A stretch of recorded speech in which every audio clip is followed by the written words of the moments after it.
আমরা সকলেই চাই মর্যাদাবান হই, ইজ্জতওয়ালা হই, সম্মানী হই।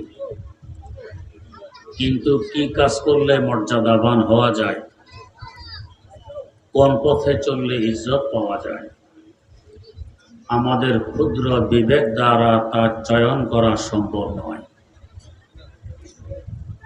তাই আল্লাহ রাব্বুল আলামিন মেহেরবানি পূর্বক আয়াত অবতীর্ণ করে জানাই দিলেন কি কাজ করলে মর্যাদা বাড়ে, কি কাজ করলে ইজ্জতওয়ালা হওয়া যায়।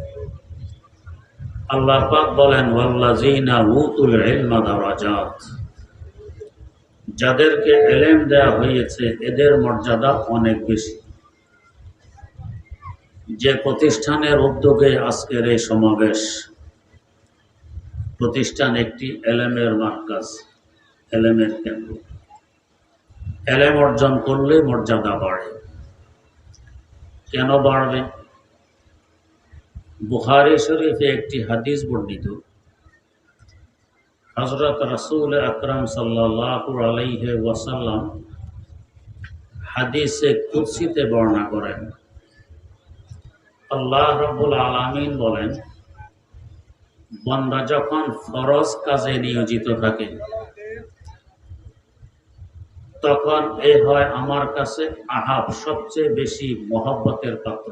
আহাব্বু ইলাইয়া, যে মহব্বতের পাত্র হয় এ কাছে থাকে, দূরে থাকে না। আপনি যাকে ভালোবাসেন তাকে আপনার কাছে রাখতে চান, আপনিও তার কাছে থাকতে চান। যে ব্যক্তি ফরজ কাজে মশগুল থাকে, আল্লাহ পাক বলেন সে আমার অতীব কাছের মহব্বতের পাত্র। আর যে নফল কাজে নিয়োজিত থাকে সে হলো ইয়াতাকাররাবু ইলাইয়া বিন নওয়াফিল, আস্তে আস্তে আমার কাছে আসে। এবারে আসুন, ইসলামী হুকুম আহকাম 8 ভাগে বিভক্ত। ফরজ, ওয়াজিব, সুন্নতে মুআক্কাদা, সুন্নতে গায়রে মুআক্কাদা, হারাম, মাকরুহে তাহরিমি, মাকরুহে তানজিহি ও মুবাহ, 8 প্রকার। কিন্তু এলেমের কোনো প্রকার নেই, এলেম শুধু এক প্রকার। এলেম শুধু ফরজ হয়, এলেমের নফল নেই, সুন্নত নেই। হয় ফরজে আইন হবে, না হয় ফরজে কিফায়া হবে। এই হিসাবে অর্থ দাঁড়ায়, যখন একটি ছাত্র এলেম অর্জনে মশগুল থাকে, ফরজ কাজে মশগুল থাকে, তখন সে আমার আল্লাহর কাছে সবচেয়ে বেশি প্রিয় পাত্র, আল্লাহর কাছে থাকে। যারা বাস্তবে আলেম হন, ছাত্র হওয়ার পর থেকে নিয়ে শেষ নিঃশ্বাস ত্যাগ করা পর্যন্ত তারা সবসময় এলেম অর্জনে অব্যাহত থাকেন, সবসময় কিতাব পড়তে থাকেন, এলেম বাড়তে থাকে। তার মানে সারা জীবন এরা আমার আল্লাহর মহব্বতের পাত্র হয়ে থাকে, আল্লাহর কাছে থাকে। যেমন ধরুন 50 তলা একটি বিল্ডিং, 50তম তলায় উঠতে চান 2 জন ব্যক্তি। উঠার রাস্তাও 2টি, একটি সিঁড়ি, একটি লিফট। এক ব্যক্তি সিঁড়ি বেয়ে বেয়ে উঠতেছে, আরেক ব্যক্তি লিফটের মাধ্যমে উঠতেছে। যে সিঁড়ি বেয়ে উঠতেছে সে দোতলায় উঠতে না উঠলে লিফটওয়ালা 50তম তলায় পৌঁছে গেছে। এই লিফটওয়ালা হলো ফরজের মতো, আর সিঁড়িওয়ালা হলো নফলের ন্যায়। নফলের মাধ্যমে আস্তে আস্তে আল্লাহ পাকের নৈকট্য লাভ করে, আর ফরজের মাধ্যমে সাথে সাথে আল্লাহ পাকের কাছে চলে যায় এবং আল্লাহ পাক তাকে সবচেয়ে বেশি ভালোবাসতে থাকেন। তো একজন আলেম তার শুরু লগ্ন থেকে শেষ নিঃশ্বাস ত্যাগ করা পর্যন্ত যেহেতু সে ইলমি কাজে সব সময় ব্যস্ত থাকে, তার মানে সে আল্লাহর মহব্বতের পাত্র হয়ে থাকে, আল্লাহ পাকের কাছে থাকে। তাহলে এর থেকে বেশি দামি, বেশি মর্যাদাবান দুনিয়াতে আর কে হতে পারে? চিন্তা করুন কেমন মর্যাদা। যদি বাস্তবে এলেম আসে এবং এলেম অনুযায়ী আমল করা যায়, দুনিয়ারও বাদশাহী পেয়ে যায়, আখিরাতেরও বাদশাহী পেয়ে যায়। বাস্তবে যার মধ্যে এলেম আছে এবং আমল আছে, দুনিয়া ও আখিরাতের বাদশাহে পরিণত হয়। আমার শেখ ও মুর্শিদ শেখুল ইসলাম আল্লামা তাকি উসমানী দামাত বারাকাতুহুমের মুখে শুনেছি, আমিরুল মুমিনিন ফিল হাদিস হযরত আব্দুল্লাহ ইবনে মুবারক রাহিমাহুল্লাহ, বাগদাদবাসী তাকে দাওয়াত করে বাগদাদ আসতে। তিনি যখন বাগদাদ আসতেছেন, তার সম্মানার্থে বাগদাদ থেকে অসংখ্য মানুষ শহর ছেড়ে দূর পর্যন্ত এসে গেছে, তাকে সাথে করে ঢুকেছে বাগদাদ শহরে। ওই সময় ক্ষমতায় ছিলেন খলিফাতুল মুসলিমিন বাদশাহ হারুনুর রশিদ মরহুম। রাজপ্রাসাদের কিনারায় গেলে হযরত আব্দুল্লাহ ইবনে মুবারক রাহিমাহুল্লাহ তাআলার হাঁচি এসে যায়। হাঁচি আসলে হাসি দাতার জন্য আলহামদুলিল্লাহ বলা হলো সুন্নত। যারা হাসি দাতার জবান থেকে আলহামদুলিল্লাহর আওয়াজ শুনতে পায়, তাদের জন্য ইয়ারহামুকাল্লাহ বলা হাসি দাতাকে শুনিয়ে ওয়াজিব। উনি আলহামদুলিল্লাহ বললেন, বিশাল কাফেলা জোরে সোরে বলেছে ইয়ারহামুকাল্লাহ, বিকট একটি শব্দ সৃষ্টি হয়। বাদশাহ হারুনুর রশিদ রাজপ্রাসাদে আওয়াজ শুনে তিনি আতঙ্কিত হয়ে পড়লেন যে কারা মিছিল নিয়ে আসতেছে আমার ক্ষমতা কেড়ে নেওয়ার জন্য। লোক পাঠাইলেন, দেখো তো কারা মিছিল করে, এদের দাবি দেওয়া কি। লোকজন ঘুরে ফিরে এসে বলছে, বাদশাহ কই, কোথাও কোনো মিছিল তো নেই। বললেন যে আমি নিজ কানে মিছিলের আওয়াজ শুনতে পেলাম, মিছিল নেই, ভালো করে খোঁজ নাও। খোঁজ নেওয়ার পর মূল কথা সামনে আসলো, আসলে মিছিল তো নয়, আব্দুল্লাহ ইবনে মুবারক রাহিমাহুল্লাহ তাআলার হাসির জবাব। একথা শোনার পর হারুন রশিদের স্ত্রী জোবায়দা খাতুন বললেন, হারুন, তোমরা কিসের বাদশাহ? বাস্তবে বাদশাহ তো ওরা। ওদের এক হাসির জবাবে তুমি আতঙ্কিত হয়ে পড়েছ। তারা তোমার ক্ষমতা কেড়ে নেওয়ার জন্য মিছিল নিয়ে এসেছে। তোমরা হাসি দিলে তো মশা মাছির আওয়াজও শোনা যায় না। ওয়াল্লাযীনা উতুল ইলমা দারাজাত, যাদেরকে আল্লাহ পাক ইলম দান করেন তাদের মর্যাদা অনেক বেশি। লাহোর একটি প্রসিদ্ধতম শহর।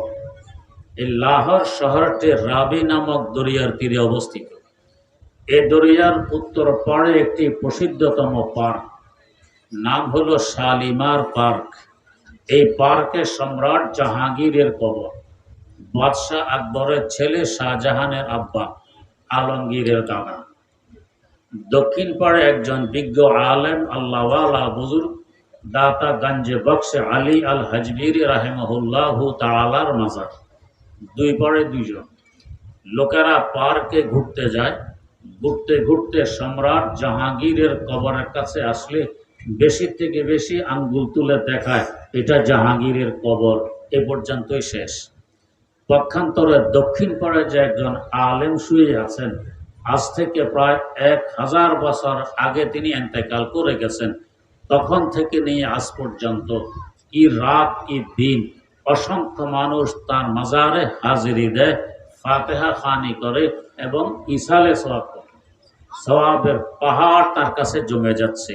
এই অবস্থা দেখে হয়তো সম্রাট জাহাঙ্গীর আফসোস করে আর বলে যে তোর মাজারে মা গরিবা নাই চেরা গো নাই বলে, তোর মাজারে মা গরিবা নাই চেরা গো নাই বলে, নাই পারে পরওয়ানা সুজাদ নাই সদায়ে বুলবুলে, নাই পারে পরওয়ানা সুজাদ নাই সদায়ে বুলবুলে। হায় আফসোস, এক সময় তো ছিলাম মুকুটধারী সম্রাট, আমার নামে বিকম্পিত ছিল পুরা ভারতবর্ষ। আজ আমি এতিমের ন্যায় অসহায় অবস্থায় একা একা একটি অন্ধকার গর্তে পড়ে আছি। একজন মানুষ পৃথিবীতে নেই যে আমার খোঁজ নিবে, একটি নেকি আমার জন্য পাঠাবে। পক্ষান্তরে নদীর দক্ষিণ পাড়ে একজন আলেম শুইত। 1000 বছর যাবৎ অসংখ্য মানুষ তার জিয়ারতে আসে, ফাতিহা খানি করে, ইসালে সওয়াব করে। সওয়াবের আর নেকির পাহাড় তার কাছে জমে যাচ্ছে, আর আমি খালি না। বাস্তবে বাদশা কারা? যাদের কাছে এলেম আছে, এলেম অনুযায়ী আমল আছে, দুনিয়ারও বাদশাহ, আখেরাতেরও বাদশাহ। যারা দুনিয়ার ক্ষমতাসীন, এদের ক্ষমতা চলে মানুষের দেহের উপরে, অন্তরে চলে না। দেহের উপরে চলো ক্ষণিকের জন্য, সবসময়ের জন্য নয়। সামনে আসলে তো সালাম কালাম দেয়, পিছনে সরলেই বলে স্বৈরাচারী সরকার, জালেম সরকার, জাতির পয়সা চুরি করে বিদেশে পাচার করে। এদের উপরে আল্লাহর গজব পড়ুক, কত রকমের কথাবার্তা বলে। পক্ষান্তরে একজন আলেমের নাম জবানে আসলে বলে রাহিমাহুল্লাহ তাআলা কিংবা রহমতুল্লাহ আলাইহি, আল্লাহর রহমত তার উপর বর্ষণ হোক। এক গ্রুপের উপর লানত দেয় আর গজবে দেয়, আরেক গ্রুপের উপর আল্লাহর রহমতের দোয়া করে। তো বলুন তো বাস্তবে বাদশা কারা?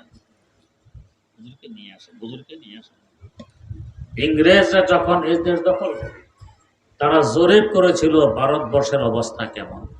জরিপের সার সংক্ষেপ সামনে এসেছে যে ভারতবর্ষের বাদশাহী চলে মাটির নিচ থেকে। কি অর্থ? এক মহামানব ভারতের মাটির নিচে শায়িত, তার কথা শুনলে এখনো ভারতের মানুষেরা শ্রদ্ধা ভক্তিতে মাথা নত করে ফেলে। তিনি হযরত খাজা মঈনুদ্দিন আজমিরি রাহিমাহুল্লাহ। তিনি তো ক্ষমতাসীন ছিলেন না, কোটি কোটি টাকার মালিকও ছিলেন না, কেন এখনো তার বাদশাহী চলে? অথচ দীর্ঘ ৮০০ বছর আগে তিনি বিদায় নিয়ে গেছেন। এলেন ছিল, তদ অনুযায়ী আমল ছিল। বর্তমান বিশ্বের দিকে তাকাইলে আমার শাইখ মুর্শিদ শাইখুল ইসলাম আল্লামা তাকি ওসমানী দামাত বারাকাতুহু যে আরব বিশ্ব অনারবকে আজমি বলে। আজমি মানে বোবা।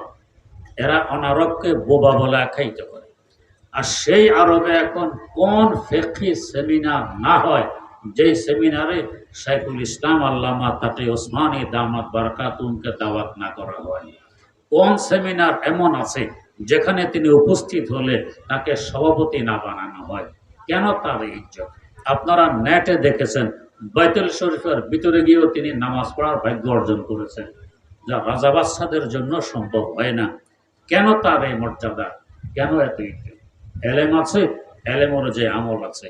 ওয়াল্লাযীনা উতুল ইলমা দারাজা, যাদেরকে আল্লাহ পাক এলেম দেন তাদের মর্যাদা বাড়াইয়া দেন।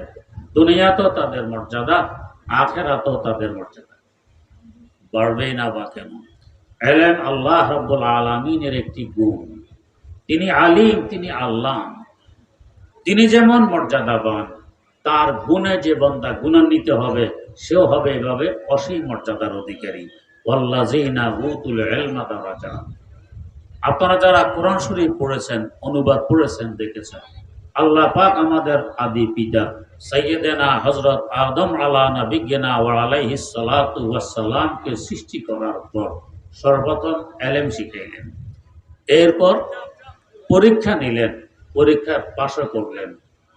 পাশ করার পর ফেরেশতাকুলকে আদেশ করলেন, তোমরা আদমকে সিজদা দাও।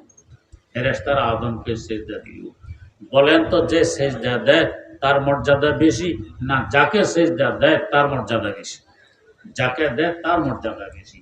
আদমকে সিজদা দেয়া হলো, অথচ ফেরেশতা এর আগের লক্ষ কোটি বছর আগ থেকে ইবাদতে মগ্ন ছিলেন। আদম মাত্র সৃষ্টি হয়েছেন, এখনো ইবাদত করার সুযোগও আসেনি, তারপরও ফেরেশতাদের থেকে তার মর্যাদা কেন বেড়ে গেল? তার কারণ হলো ইলম। ওয়া আল্লামা আদামাল আসমাআ কুল্লাহা। আদম আলাইহিস সালামকে আল্লাহ পাক ইলম শিখিয়েছেন, যার কারণে মর্যাদা বেড়ে গেছে। এই মর্যাদা বাড়ার একটি কেন্দ্র জামিয়া ওসমানিয়া। আমরা এখানে আমাদের ছেলে মেয়েদেরকে পড়তে দিব ইনশাআল্লাহ। বাস্তবে যদি ইলম অর্জন করতে পারে, তদনুযায়ী আমল করে, এদের মর্যাদা এইভাবে বেড়ে যাবে। আল্লাহ রাব্বুল আলামিন আমাদেরকে তৌফিক দান করুন।